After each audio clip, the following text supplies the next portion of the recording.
Mas é uma geração que ainda assim trabalhou muito, que tinha essa ideia. Eu vejo pelo meu pai. O meu pai tem uma frase que sempre me foi muito interessante. Ele sempre achou maravilhoso ele passar 30 anos numa empresa sem tirar férias. Eu ia falar a mesma coisa. Não, o meu queria que eu ficasse o resto da vida...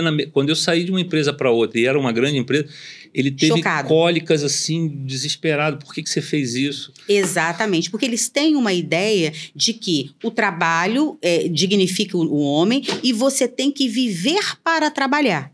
Ponto. E como se tivesse que encerrar ali um ciclo. Que hoje a gente vê que ele não encerra. Exatamente. Né? E você tem que viver ali. Então, meu pai passou 30 anos numa empresa sem tirar férias e ele acha isso incrível.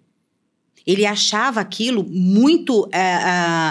isso que dignifica o homem, sabe? Essa coisa, essa hombridade estava nesse trabalho árduo, contínuo, interminável, onde você só se dedicava àquilo. Mas o importante é que toda aquela dedicação é para que aquela família tivesse um caminho diferente, etc, etc. É o que eles sabiam fazer, né? Hoje, a nossa geração, a minha, a sua, já olha para isso tudo e fala, cara, não é por aí.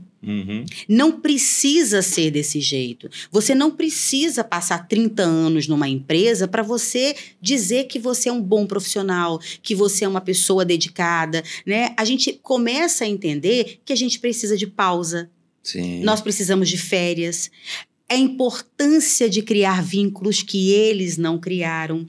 Quais eram os vínculos que eles tinham? O pai é ele, a esposa e os filhos. Ponto. Vínculo resolvido. Verdade. Não se criava uma rede de apoio. Os amigos dos amigos, os amigos dos filhos que se tornam amigos. Não existia isso. É isso. normal hoje. E aí, o que acontece? À medida que aquele vínculo familiar ia se desconstruindo porque as pessoas iam falecendo, eles ficavam completamente isolados. E muitas vezes exigindo dos filhos essa presença constante, porque ela olha para o lado e vê quem? Ela não construiu relações. Eles não construíram relações. E hoje nós fazemos um caminho um pouco diferente porque a gente olhou para aquilo e serviu de lição. Poxa, como é que eu olho? Olha minha mãe, ela podia tanto ter algumas amigas para ir num cinema, para tomar um chá da tarde, para ir na pracinha passear, né? E não tem, porque não criou isso. Eu vejo isso no meu pai também, né? Eles não criaram esses vínculos, porque esses vínculos eram estritamente atrelados à família. E interessante que você está falando, porque você está falando, está me vindo... Ontem a gente estava nessa discussão até com a minha sogra, que ela quer ver o filme ela é apaixonada pelo Ney Matogrosso. Sim. Né? E a gente estava discutindo com quem você vai. E é justamente isso. Mas o legal do que você está falando é que... não é um meu, o seu ou outro, é uma geração, modelo, é um né, modelo. que se criou, né? É um modelo geracional.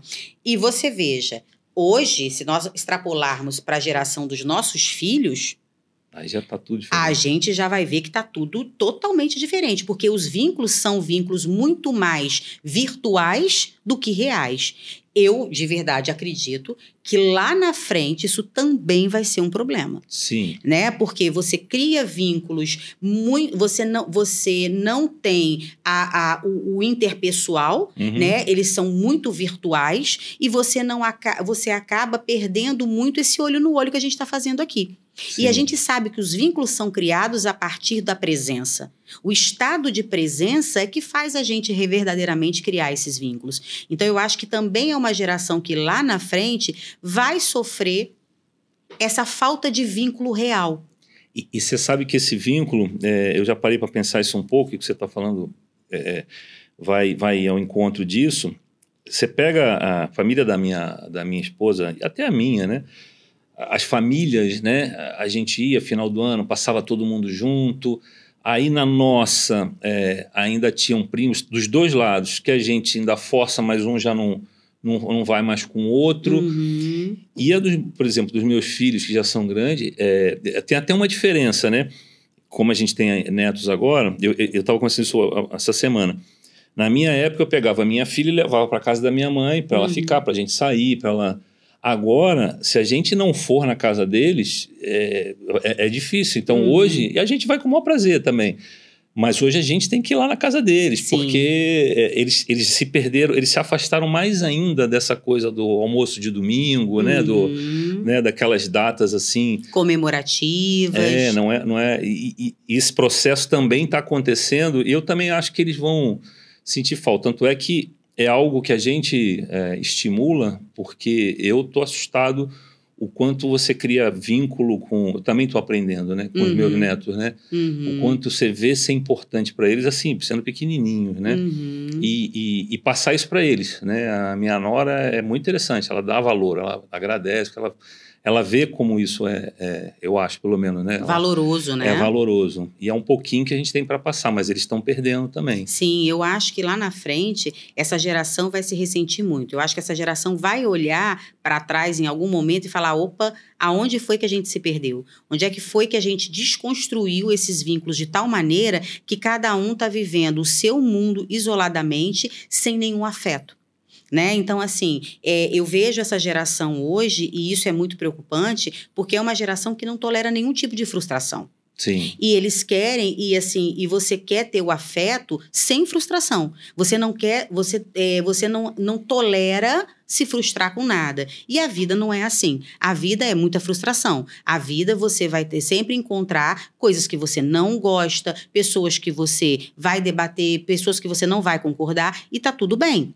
Né? Mas a gente precisa aprender a lidar com o diferente, com as diferenças, com as coisas que a gente efetivamente ainda não tem domínio. Mas quando a gente entra num lugar que eu só faço o que eu gosto, eu só faço o que eu quero, eu só faço o que eu sinto bem, e aí, como é que fica? Você perde muito do outro, porque viver em sociedade exige adaptação. Sim. Porque o coletivo tem que preponderar ao individual. E a gente está cada vez achando que o individual tem que preponderar sobre o coletivo. É o que eu quero, é o que eu gosto, né? A gente não quer, mas eu falo que hoje em dia ninguém quer discutir, as pessoas querem ter razão.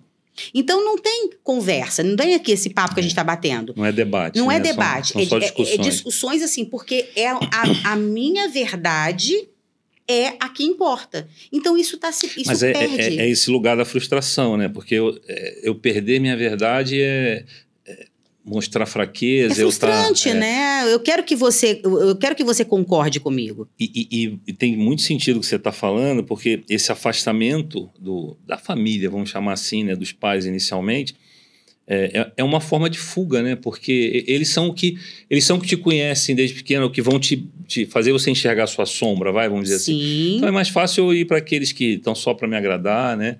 Então é interessante o que você falou, porque é um processo que foi acontecendo meio que sem querer e eles foram